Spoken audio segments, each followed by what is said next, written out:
Hi students, 12th standard ஃபிசிக்ஸில் first யூனிட்டுக்கு உண்டான இம்பார்ட்டன்ட் 2 மார்க்ஸ் அண்ட் 3 மார்க்ஸ் தான் இந்த வீடியோவில் நினச்சி போகிறீங்க அப்படின்னா பார்க்க போகிறீங்க. சரிங்களா? இதில் ஃபஸ்ட்டு கொஸ்டின், கூலும் விசைக்கும் ஈர்ப்பு விசைக்கும் உள்ள வேறுபாடுகள் யாவை? இந்த கொஸ்டின் எக்ஸாமில் அடிக்கடி கேட்டிருக்காங்க.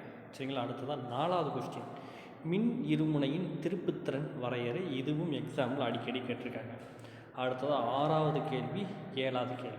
6வது கேள்வி என்னென்னு பார்த்தீங்க அப்படின்னா, மின்தேக்கியின் மின்தேக்கு திறன் வரையறை, மின்தேக்கியின் பயன்பாடுகள் யாவை? இந்த கொஸ்டின்லாம் எக்ஸாமில் ரிப்பீட்டடாக கேட்டிருக்காங்க.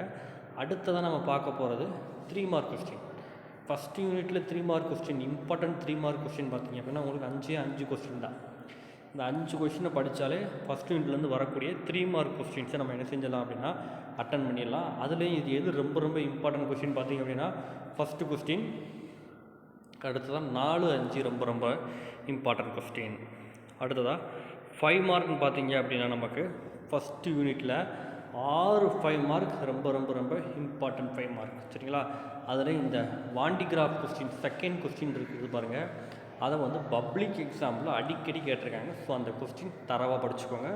அடுத்ததாக 3, 4 முதல் 4 கொஸ்டின் ரொம்ப ரொம்ப இம்பார்ட்டன்ட். சரிங்களா? கொஞ்சம் வீக் ஸ்டூடெண்ட்ஸ் இந்த ஃபஸ்ட்டு 4 கொஸ்டின்ஸை தரவாக படிச்சுக்கோங்க. நார்மலாக படிக்கக்கூடிய ஸ்டூடெண்ட்ஸ் இந்த 6 கொஸ்டினை படிச்சுக்கோங்க. இது ஃபஸ்ட்டு யூனிட்டில் உண்டான இம்பார்ட்டன்ட் கொஸ்டின். அடுத்த வீடியோவில் நம்ம செகண்ட் யூனிட்டுக்கு உண்டான இம்பார்ட்டன்ட் கொஸ்டின் பார்க்கலாம். தேங்க்யூ ஃபார் வாட்சிங் ஸ்டூடெண்ட்ஸ்.